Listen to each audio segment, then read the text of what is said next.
Hello student, कैसे आप सभी। आई होप कि आप लोग बहुत अच्छे होंगे और आप लोग की तैयारी बहुत अच्छी चल रही होगी।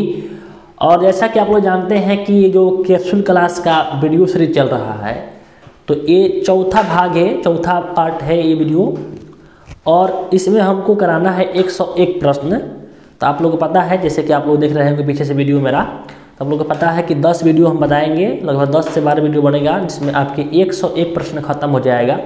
और 101 प्रश्न जो सब्जेक्टिव होंगे, इसी में से आपके प्रश्न एग्जाम में आएंगे, इससे बाहर नहीं आएंगे। ठीक है, तो ये जो वीडियो है ये चौथा पार्ट है।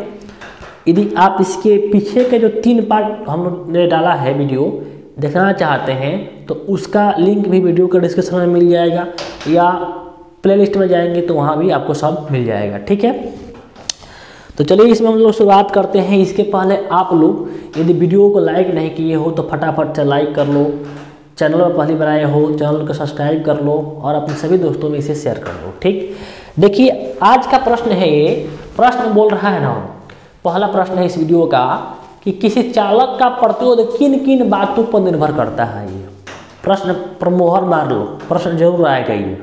ठीक है, किसी चालक का प्रतिरोध किन किन बातों पर निर्भर करता है, तो इसका आंसर किस तरह देंगे हम लोग। देखो कितना आसान भाषा में हमने लिख रखा है। यहाँ पे लिखेंगे किसी चालक का प्रतिरोध निम्नलिखित बातों पर निर्भर करता है, निम्नलिखित बातों पर निर्भर करता है। ठीक है, पहला क्या होगा चला, पहला होगा कि चालक का प्रतिरोध चालक के लंबाई के समानुपाती होता है। चालक का प्रतिरोध क्या होता है, चालक के लंबाई के समानुपाती होता है। अर्थात जो प्रतिरोध को आर बोलते हैं, आर से इंडिकेट करते हैं, और ये आपका हो गया चालक की लंबाई।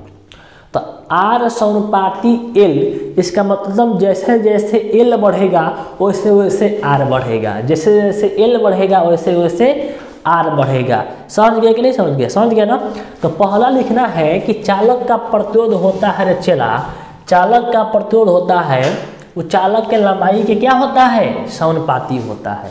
ठीक है, क्या होता है, समानुपाती होता है, अर्थात आर समानुपाती एल। ओके, ठीक है। नेक्स्ट देखो, नेक्स्ट इसमें होगा कि चालक के अनुप्रस्थ काट का क्षेत्रफल, चालक के अनुप्रस्थ काट का क्षेत्रफल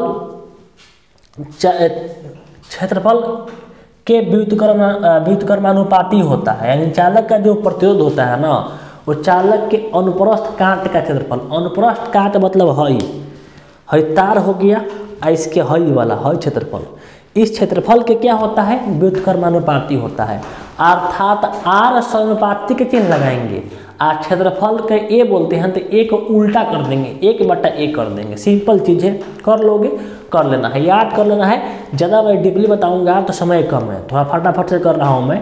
ठीक है, ज़्यादा डीपली बताऊंगा तो आप लोग इसको याद कर लो। ओके, नेक्स्ट देखो, तीसरा में हम लोग को लिख देना है कि चालक का प्रतिरोध चालक के पदार्थ पर निर्भर करता है। चालक का प्रतिरोध किस पर निर्भर करता है, चालक के पदार्थ पर निर्भर करता है। ओके, तो ये 3 आप लोग इसको लिखोगे इसमें, तो आपका पूरा फुल नंबर मिल जाएगा। ठीक, किसी चालक का प्रतिरोध किन किन बातों पर निर्भर करता है, तो ये 3 चीज़ों को हम लोग को लिख देना है। ठीक, नेक्स्ट सवाल देखो, नेक्स्ट सवाल है कि प्रकाशानुवर्तन क्या है।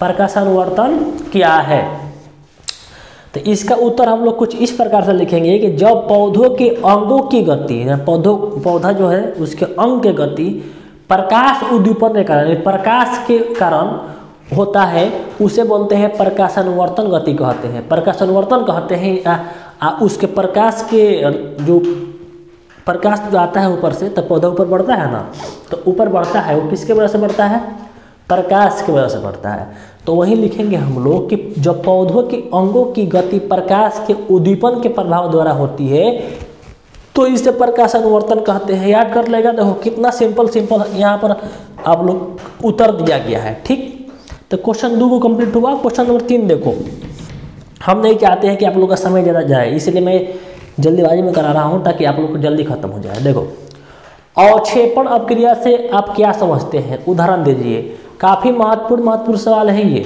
ठीक है, अवक्षेपण अपक्रिया से आप क्या समझते हैं, उदाहरण दीजिए। इसी में से प्रश्न आएंगे, इससे बाहर नहीं है, गारंटी है ये। ठीक है, गारंटी रखो कि इसी में से प्रश्न आएंगे। जितना पार्ट मैं बना रहा हूँ उतना पार्ट का वीडियो आप लोग को देख कर जाना है और जाकर एग्जाम में छाप देना है, उससे बाहर नहीं आएगा। ठीक,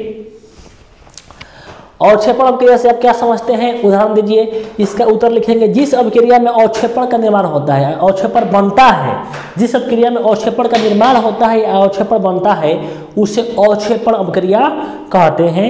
जैसे कि इसका उदाहरण यहाँ पर लिख देंगे हम लोग, सिल्वर नाइट्रेट AgNO3 और प्लस NaCl जब अभिक्रिया करता है तो AgCl बनता है और NaNO3 बनता है। अर्थात कि सिल्वर नाइट्रेट जब सोडियम क्लोराइड अभिक्रिया करते हैं तो सिल्वर क्लोराइड और सोडियम नाइट्रेट बनता है, और सिल्वर क्लोराइड होता है और ठोस रूप में अवक्षेपित हो जाता है। इतना कुछ नहीं लिखना है, इतना ही जितना लिखे उतना आप लोग लिख दोगे तो आपका पूरा नंबर मिल जाएगा। ठीक है, आया समझ में, कर लोगे ना, बिल्कुल कर लोगे। तो ये 3 प्रश्न कंप्लीट हुआ। चलिए आगे देखते हैं अगला प्रश्न क्या है। ठीक, अगला प्रश्न देखिए, क्वेश्चन नंबर 4 है, बोल रहा है विद्युत मोटर का क्या सिद्धांत है, इसको बताना है। विद्युत मोटर का सिद्धांत क्या है, तो इसका आंसर हम लोग कुछ इस प्रकार से लिखेंगे। देखो कितना सिंपल भाषा में लिखा गया है कि जब धारावाही कुंडली, जब धारावाही जिसमें करंट जा रहा हो, ठीक है, जब धारावाही कुंडली को चुंबकीय क्षेत्र में रखा जाता है तो वह कुंडली एक आघूर्ण का अनुभव करती है और कुंडली घूमने लगती है, यानी घूर्णन करने लगती है। यही क्या है, तो आपका विद्युत मोटर का सिद्धांत है। किस तरह से कर देंगे आंसर हम लोग, कि जब धारावाही कुंडली को चुंबकीय क्षेत्र में रखा जाता है, कोई धारावाही कुंडली है उसको हम लोग चुंबकीय क्षेत्र में रख दिए हैं, ठीक, तो वह कुंडली एक आघूर्ण का अनुभव करती है। आघूर्ण मतलब घूमने का अनुभव करती है, ठीक है, आघूर्ण का अनुभव करती है और कुंडली घूर्णन करने लगती है, यानी कुंडली घूमने लगती है। तो इसका आंसर हम लोग इस प्रकार देखेंगे, करेंगे। एक काफ़ी महत्वपूर्ण सवाल है, बहुत बार एग्जाम में पूछा गया है, तो याद रखना इस क्वेश्चन को। ठीक है, अगला प्रश्न देखिए, ये काफ़ी महत्वपूर्ण है। 4 हो गया, 5 नंबर भी काफ़ी महत्वपूर्ण है, मस्ट भी में जितना भी प्रश्न हम आपको करा रहे हैं सब चुन कर प्रश्न लेकर आए हैं और सब प्रश्न काफ़ी महत्वपूर्ण है। चला आराम से याद करना बैठकर, ठीक है। प्रश्न बोल रहा है निस्थापन और जारण में अंतर किया है। जारण को चेला भर्जन भी कहते हैं। क्या कहते हैं? भर्जन। ये नहीं कि हम यहाँ पढ़ा दिए तू लोगों को कि निस्थापन और जारण में अंतर किया है और वहाँ गया आ गया निस्थापन और भर्जन में अंतर किया है तब बोला कि पढ़ना ही नहीं है, तो ऐसा नहीं करना है, ठीक है। जारण को ही क्या बोलते हैं? भर्जन कहते हैं। निस्थापन और जारण में अंतर लिखना है। चलो यहाँ पर मैं यहाँ भर्जन भी कर दे रहा हूँ ताकि आप लोग कोई प्रॉब्लम ना हो। तो इसका आंसर लिखेंगे कि निस्थापन और जारण में अंतर निम्नलिखित है, ठीक है। देखो इस सब बात लिखना पड़ता है, निस्थापन और जारण में अंतर निम्नलिखित है। इसको 2 भाग में बांट देंगे, एक साइड निस्थापन एक साइड जारण, चाहे भर्जन जो भी आपका दिया हो, चाहे दोनों हाइपर में लगा कर दो, ठीक है। पहला देखो निस्थापन जो होता है ना, निस्थापन में ऑक्सीजन की उपस्थिति में यस्को को गर्म करते हैं। पहले दिमाग में फिट करो, निस्थापन में ऑक्सीजन के अनुपस्थिति में यस्को को गर्म करते हैं, ठीक है, गर्म करते हैं। वही भर्जन में इसका ठीक उल्टा, भर्जन में यस्को को हम लोग ऑक्सीजन को उपस्थिति में गर्म करते हैं। तो इसका आंसर लिखेंगे कि निस्थापन में यस्को को ऑक्सीजन के अनुपस्थिति में इसके द्रव्यमाप से कम ताप पर गर्म किया जाता है, द्रव्यमाप से कम ताप पर गर्म किया जाता है। जबकि यहाँ जारण में लिखेंगे कि जारण में यस्को को ऑक्सीजन की उपस्थिति में इसके द्रव्यमाप से कम ताप पर गर्म किया जाता है। इस प्रकार से इसका पहला अंतर हो जाएगा, ठीक। सेकेंड अंतर लिखेंगे कि यह कार्बोनेट यस्को के लिए प्रयुक्त होता है। जो निस्थापन जो होता है वह कार्बोनेट यस्को के लिए प्रयुक्त किया जाता है। जो कार्बोनेट यस्क है उसको हम लोग सांद्रित करने के लिए निस्थापन प्रक्रिया को अपनाते हैं। और यहीं पर इसका हो जाएगा कि यह सल्फाइड यस्को के लिए प्रयुक्त होता है। तो काफ़ी शानदार प्रश्न है ये, इस प्रकार से इसका हम लोग आंसर लगाएंगे। आप चाहते हो तो इसका स्क्रीनशॉट भी लेने के लिए मैं समय दूंगा, स्क्रीनशॉट लेकर के भी याद कर सकते हो, ठीक। लास्ट है 6 नंबर कि पोषण क्या है। सबको पता है पोषण क्या है, सब लोग को याद भी होगा कि वह सभी प्रक्रिया जिसके द्वारा जीव भोजन ग्रहण करते हैं, वह सभी प्रक्रिया जिसके द्वारा जीव भोजन ग्रहण करते हैं और जो भोजन मिलता है उस भोजन से जो ऊर्जा मुक्त होता है उस ऊर्जा का उपयोग अपने शारीरिक क्रिया, शारीरिक वृद्धि में करते हैं, तो इस प्रक्रिया को क्या बोलते हैं हम लोग, पोषण कहते हैं। तो यहाँ पर लिख देंगे हम लोग कि वह सही प्रक्रिया जिसके द्वारा जीव भोजन ग्रहण करते हैं तथा भोज्य पदार्थों से जो ऊर्जा मुक्त होता है, चाहे जो ऊर्जा बनता है उससे शरीर का वृद्धि होता है, वह पोषण कहलाता है। पोषण की दो विधियाँ है, पोषण की दो विधियाँ है, एक आपका स्वपोषी पोषण है और एक आपका परपोषी या विषमपोषी पोषण है। ठीक है, और फिर परपोषी भी आपका 3 तरह का हो जाता है, लेकिन उतना करण नहीं है, केवल यहाँ पर बोला है क्या, पोषण किया है। ठीक है, तो आप लोगों को इतना ही लिख कर रहा है। ठीक है, तो बोलो इतना कंप्लीट हो गया है, इतना कंप्लीट हुआ है कि नहीं हुआ है? कंप्लीट नहीं हुआ है तो पीछे बैक करके वीडियो को फिर देखना। ठीक है, क्योंकि मैं फिर बताऊंगा तो टाइम कम है, मैं चाह रहा हूँ कि वीडियो छोटा छोटा बने। ठीक है, तो या इसका स्क्रीनशॉट लेना चाहते हो तो स्क्रीनशॉट कर लो।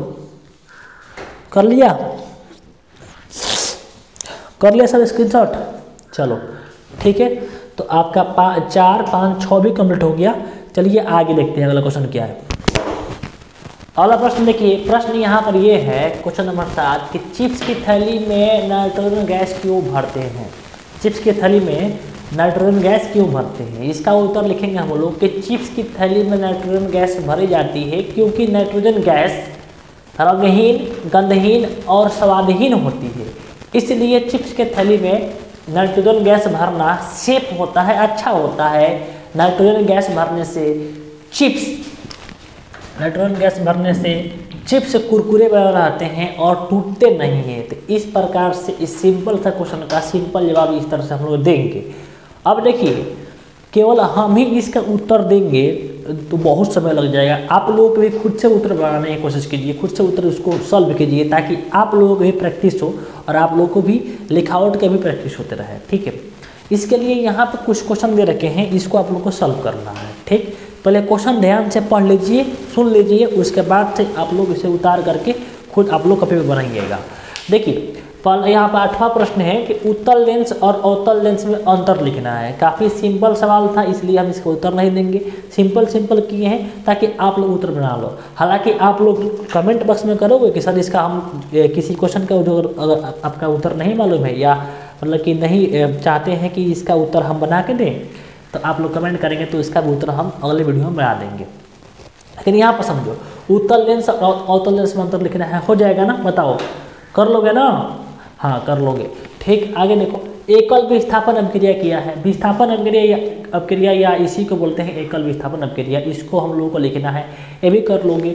फिर बोल रहा है क्वेश्चन नंबर 10 कि अनवीकरणीय ऊर्जा का स्रोत क्या है?